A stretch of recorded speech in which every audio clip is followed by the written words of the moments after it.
دینے والا تنگ نہ کرے کہ جلدی نکالو، لینے والا جتنی جلدی ہو سکے، بلکہ ادب کا تقاضا یہ ہے کہ سامنے والے کے مانگنے سے پہلے آپ اس کو ادا کر دیں۔ ہم پیسہ جیب میں ہوتے ہوئے بھی نہیں دیتے، دونوں طرف۔ لینے والا اب از وقت ہی تھوڑا تھوڑا چھیڑنا شروع کر دیتا ہے کہ بھائی وعدہ قریب آ رہا ہے، یہ اسے حق نہیں ہے، اور دینے والا وعدہ آنے کے بعد بھی ملنے کو تیار نہیں ہے۔ دونوں طرف غلط۔ خرید و فروخت ہو تب بھی اچھا رویہ، قرض کا لین دین ہو تب بھی اچھا رویہ، اور اگر زندگی کا دوسرا کوئی بھی معاملہ ہے، دو مسلمانوں کا آپس میں کوئی بھی معاملہ ہو، اس میں اچھا رویہ رکھیں۔ آپ ایک دوسرے کے ساتھ اچھا رویہ رکھیں گے، قیامت کے دن اللہ ہمارے ساتھ اچھا رویہ رکھے۔ نبی اکرم صلی اللہ علیہ وسلم نے اس طرح کے بہت سارے واقعات ذکر کیے کہ اللہ رب العزت اپنے بندوں کو محشر کے میدان میں معاف کر دیتا ہے۔ اور ایک حدیث جو کہ بڑی مشہور بھی ہے، بڑی طویل بھی ہے، کہ آدمی جس طرح کا دنیا میں عمل کرتا ہے اسی طرح کا بدلہ اسے آخرت میں ملتا ہے۔ حدیث ایک ہے کہ نبی اکرم صلی اللہ علیہ وسلم سوئے ہوئے ہیں، بعض نے کہا معراج کا واقعہ ہے، بعض نے کہا کہ آپ نے خواب دیکھا۔ صحیح بخاری میں یہ واقعہ موجود ہے۔ آپ نے خواب دیکھا، اور نبیوں کا خواب جو ہے وہ کہانی نہیں ہوتا، قصے نہیں ہوتے ہماری طرح کے۔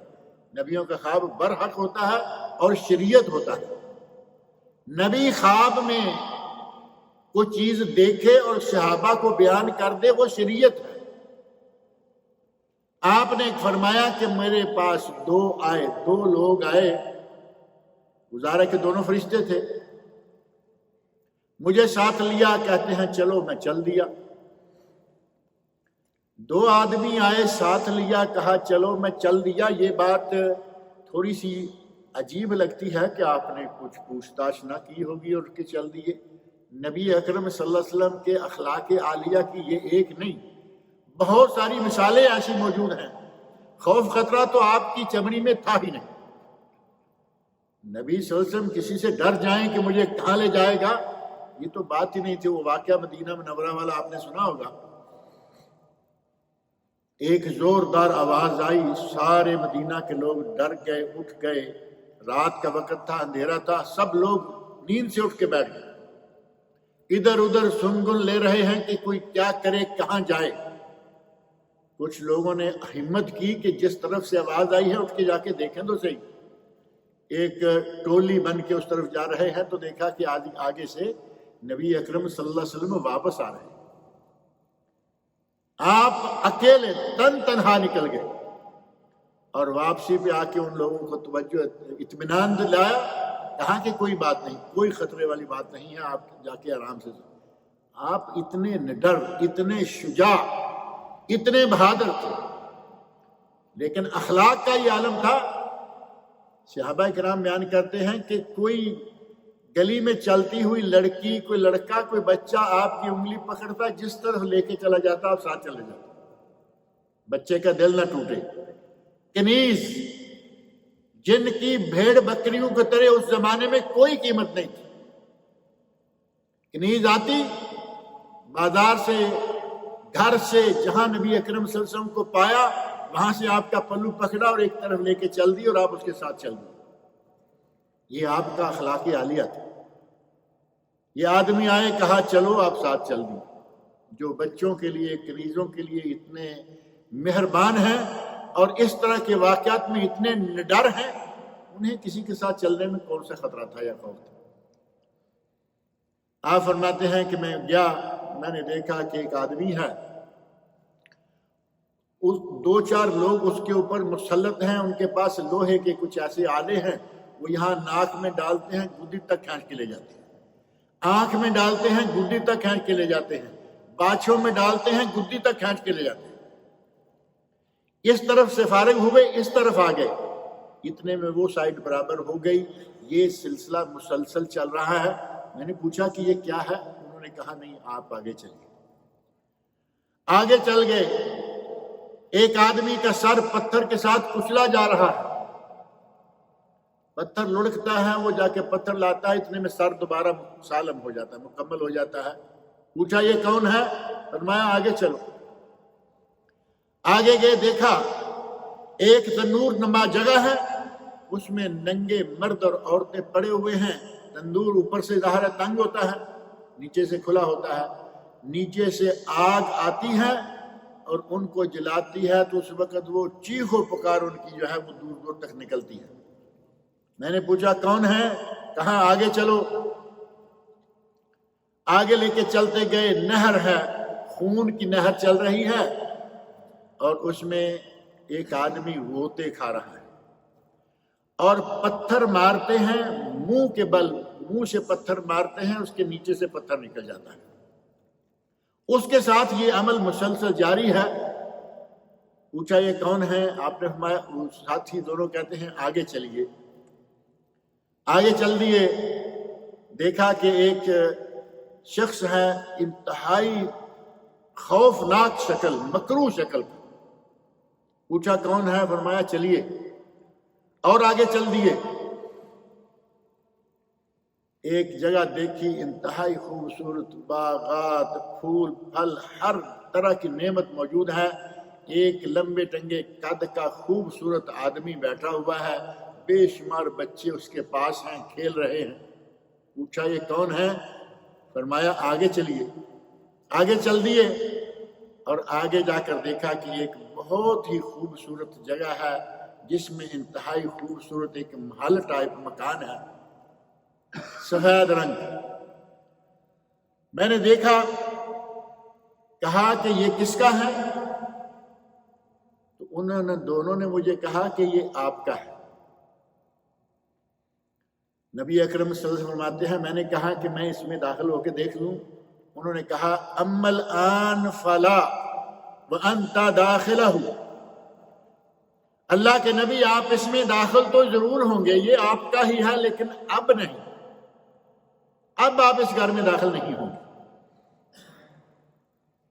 اب باری باری پچھلے لوگوں کی تفصیل سنانا شروع کی.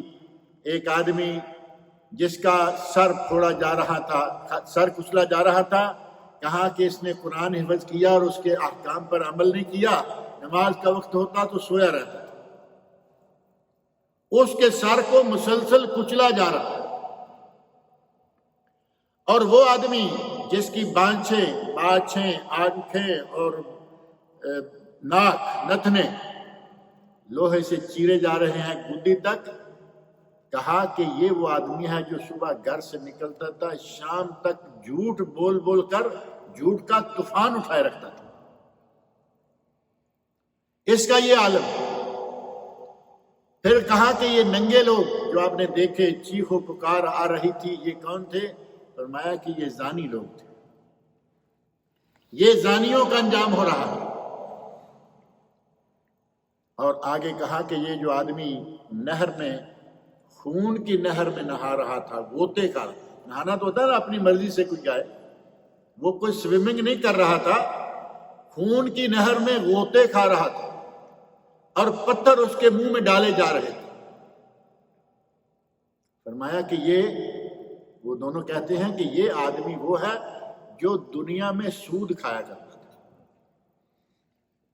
سود کھانے والے کا انجام یہ ہے. علماء شارحین نے کہا ہے کہ سود کھانے اور اس لال رنگ کے خون نما پانی کی یا خون کی نہر، اس کا آپس میں کیا تعلق ہے؟ تو کہا گیا کہ سونا جو ہے وہ بھی اصل میں لال رنگ کا ہوتا ہے. سونے کے رنگ کو عربی میں لال رنگ شمار کیا جاتا ہے. ہم تو پیتل کہتے ہیں نا، پیتل کا یا گولڈ رنگ، ہمارا رنگ ہی باقاعدہ ہم نے گولڈ بنا رکھا ہے، لیکن اصل سونا جو ہے اس کو لال رنگ کا شمار کیا جاتا ہے. کہا کہ یہ جو سب سے قیمتی دنیا کی دولت ہے سونا، یہ ہر وقت اسی کے پیچھے لگا رہتا تھا، اس کو اسی میں غوطے دے دے کے مارا جائے گا، اسی میں غوطے دیے جائے گا. لال رنگ کی یہاں دولت تھی، وہاں لال رنگ کا خون ہے اور اس میں اس کو غوطے دیے جا رہے ہیں. جو آدمی دنیا میں جس طرح کا عمل کرتا ہے کسی نہ کسی حساب سے اسی طرح کی اس کو آخرت میں جزا بھی ملتی ہے. اگر اس دنیا میں اچھا کریں گے تو یقیناً آخرت میں اچھا بدلہ ملے گا، اور اگر دنیا میں برا کریں گے تو دنیا میں بھی اور آخرت میں بھی برا ہی ملے گا۔ سورۃ النبا قرآن کریم کے 30ویں سپارے کی پہلی سورت، عما یتساءلون، اس میں ہے جزاء وفاقا، جزاء وفاقا، برابر برابر جزا، یعنی جیسا کریں گے ویسا ہی بھریں گے۔ ولا یظلم ربک احدا، تیرا رب کسی پر ظلم کرنے والا نہیں۔ جیسا کوئی آدمی عمل کرے اس کا بدلہ اسے اسی طرح کا ہی ملے گا۔ اور دوسری طرف دیکھیں، نبی اکرم صلی اللہ علیہ وسلم ارشاد فرماتے ہیں کہ دنیا میں مرد ہو کر دنیا میں ریشم پہنے گا، اسے آخرت میں ریشم نہیں ملے گی۔ برابر ہو گیا یا نہیں؟ تم نے دنیا میں پہن لی، آخرت میں نہیں ملے گی۔ جو دنیا میں شراب پیے گا اسے شراب طہورا، وہ شراب جو اہل جنت کو دیا جائے گا، جس میں نشہ نہیں، دھنکی نہیں، جو انتہائی لذیذ مشروب ہے۔ جو دنیا میں یہ گندا شراب پیے گا،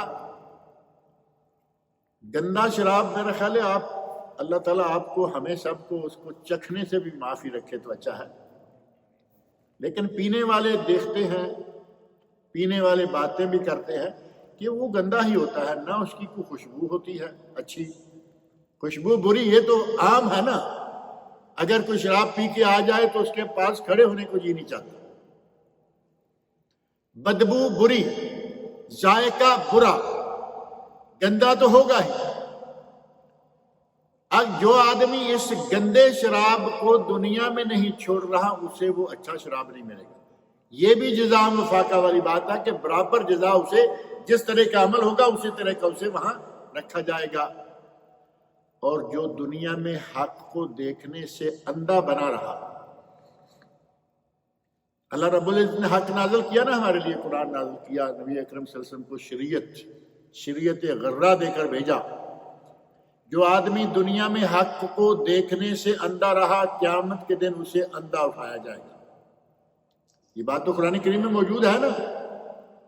قیامت کے دن آدمی کو اندھا اٹھایا جائے گا، وہ کہے گا کہ یا اللہ مجھے اندھا کیوں اٹھایا گیا ہے، میں تو آنکھوں والا تھا۔ اللہ رب العزت کے شاہ فرمائیں گے تمہارے پاس ہمارا حق آیا تھا، ہماری کتاب آئی تھی، تم اسے پڑھنے سے اندھے بنے رہے، تم نے ہماری کتاب کو پڑھا نہیں بلکہ اندھے بنے رہے، آج تمہیں اسی طرح اندھے ہی رکھا جائے گا۔ جس طرح کا عمل اسی طرح کی جزا، دنیا میں بھی اور آخرت میں بھی۔ نمازی پرہیزگار ہے، دیکھیں اللہ رب العزت نے اس کے لیے آخرت میں بھی جزا اسی طرح کی رکھی ہوئی ہے۔ باقاعدہ باب الصلاح، جنت کے دروازوں میں سے ایک باب الصلاح ہے، باب الصوم ہے، باب الصلاح، باب الصوم، باب الصدقہ۔ اور غالباً پچھلے درس میں یہ بات آئی تھی کہ اگر کوئی آدمی دنیا میں حج کی حالت میں فوت ہو جاتا ہے تو قیامت کے دن کیسے اٹھایا جائے گا؟ حج ہی اٹھایا جائے گا۔ آدمی فوت ہو گیا، اونٹنی سے گرا، نبی اکرم صلی اللہ علیہ وسلم کا ساتھ ہے، اس وقت حجۃ الوداع کا واقعہ، اونٹنی سے گرا، گردن ٹوٹ گئی، جانور نہیں ہو سکا۔ آپ نے فرمایا کہ اسے نہلاؤ، اس کو کفن دو، وَلَا تَغُطُّ رَأْسَهُ وَلَا تُحَنِّطُوهُ، اس کا سر بھی نہ ڈھانپو اور اس کو خوشبو ہی نہ لگاؤ۔ سر نہ ڈھانپو کیونکہ یہ احرام کی حالت میں ہے، اور خوشبو نہ لگاؤ، احرام کی حالت میں خوشبو منع ہے۔ اور ساتھ ہی نبی اکرم صلی اللہ علیہ وسلم نے اس کی آخرت کے بارے میں فرما دیا فَإِنَّهُ يُبْعَثُ يَوْمَ الْقِيَامَةِ مُلَبِّيًا، یہ دنیا میں حج کرتے ہوئے فوت ہوا ہے، محشر کے میدان میں قبر سے لبیک پکارتا ہوا اٹھے گا۔ آدمی جس قسم کا عمل کرے گا اسے اسی قسم کا بدلہ جو ہے وہ اللہ رب العزت آخرت میں دے گا، اور یہ یقینی بات ہے۔ اور جو آدمی دنیا میں لوگوں کی عزتوں سے کھیلتا رہتا ہے، غیبتیں کرنے والے، غیبتیں کرتا ہے، جس مجلس میں بیٹھا، جن کے پاس بیٹھا، ان دو چار لوگوں کو چھوڑ دیا، باقی لوگوں کے لتے لیے چلا جاتا ہے۔ یہ الگ بات ہے کہ اب ان چار لوگوں میں بیٹھا ہوا ہے نا، اب دوسرے 4 میں بیٹھے گا تو ان کے خلاف بولے گا. ایسے لوگ ہیں یا نہیں؟ نبی اکرم صلی اللہ علیہ وسلم نے ان لوگوں کو 2 رخے کہا ہے، دورے چہرے والے. یہاں کچھ اور ہیں، وہاں کچھ اور ہیں، یہاں ساتھی ہیں، وہاں دشمن ہیں. لوگوں کی عزتوں کے ساتھ کھیلتا ہے، آبرو کے ساتھ کھیلتا ہے. اردو میں کہتے ہیں پگڑی اچھالنا، یہی ہے نا پگڑی اچھالنا. کسی مجلس میں بیٹھ گیا، اس کے خلاف بکنا شروع کر دیا. اور پگڑی عزت کی علامت ہوتی ہے ہمارے یہاں، خاص طور پر پاک و ہند کے اردو ماحول میں پگڑی دستار عزت کی علامت ہے. اور اگر کسی کی دستار کو اچھالا جائے تو اس کا معنی یہ ہوا کہ اس کی توہین کی گئی ہے، بے عزتی کی گئی ہے. اگر کوئی دوسروں کی پگڑی اچھالتا ہے، دوسروں کی دنیا میں وہ بے عزتی کرتا ہے، اس کا قیامت کے دن انجام کیا ہوگا؟ تانبے کے ناخن ہوں گے، تانبے کے ناخن ہوں گے. ساری دنیا کے سامنے وہ اپنے چہرے کو نوچے گا. دنیا میں لوگوں کی عزتیں نوچتا رہا، قیامت کے دن اپنا چہرہ عزت نوچے گا. لوگوں کو کہتے ہیں نا کہ مجھے تو کسی کے سامنے منہ دکھانے کے لائق نہیں چھوڑا.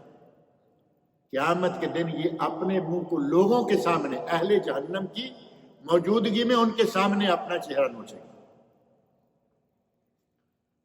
اسی طرح کیا کوئی ایک نہیں، بہت سارے اعمال ہیں، اچھے اعمال ہیں، ان کا بدلہ اللہ رب العزت اچھا دے گا، ویسا ہی دے گا. برے افعال ہیں، ان کا بدلہ اللہ رب العزت برا دے گا، دنیا میں بھی اور آخرت میں بھی. اور اچھا عمل جو ہے وہ تو کافر بھی کرے تو کچھ نہ کچھ اس کو دنیا میں فائدہ ہو جاتا ہے. اور ہم تو الحمدللہ مسلمان ہیں. ہمیں تو یہ ایک بہت بڑا انعام حاصل ہے کہ دنیا اور آخرت دونوں میں، دنیا میں بھی اللہ دیتا ہے اور آخرت میں بھی دیتا ہے. ہمیں تو چاہیے. کافر کے بارے میں قرآن کریم میں اللہ نے کہا ہے کہ ان سے کہو کہ آپ مرنے کی خواہش کریں. کافروں سے کہو کہ اگر یہ اپنے آپ کو سمجھتے ہیں نحن ابناء اللہ و احباؤہ، یہودی کہتے تھے نا نحن ابناء اللہ و احباؤہ، ہم تو اللہ کے بیٹے اور اللہ کے پیارے ہیں. اللہ نے فرمایا اگر اللہ کے بیٹے اللہ کے پیارے ہیں تو انہیں کہو موت کی تمنا کر کے دکھائیں، کوئی نہیں کرے گا، کیونکہ پتہ ہے کہ ہمیں آگے جا کے کیا ملنے والا ہے یا ملے گا نہیں. مومن کو صرف آخرت کی نعمتیں ملیں گی، مسلمان کو آخرت کی نعمتیں ملیں گی. کافر کے لیے، مشرک کے لیے وہ نعمتیں نہیں ہیں. اللہ رب العزت مجھے اور آپ سب لوگوں کو ہر وہ نیک عمل سر انجام دینے کی توفیق عطا فرمائے جس میں اللہ رب العزت ہمیں دنیا میں عزت و آبرو عطا فرمائے اور آخرت میں اللہ رب العزت ہمیں اس کا بہتر بدلہ عطا کرے. اللہ رب العزت مجھے اور آپ سب لوگوں کو نیک عمل کی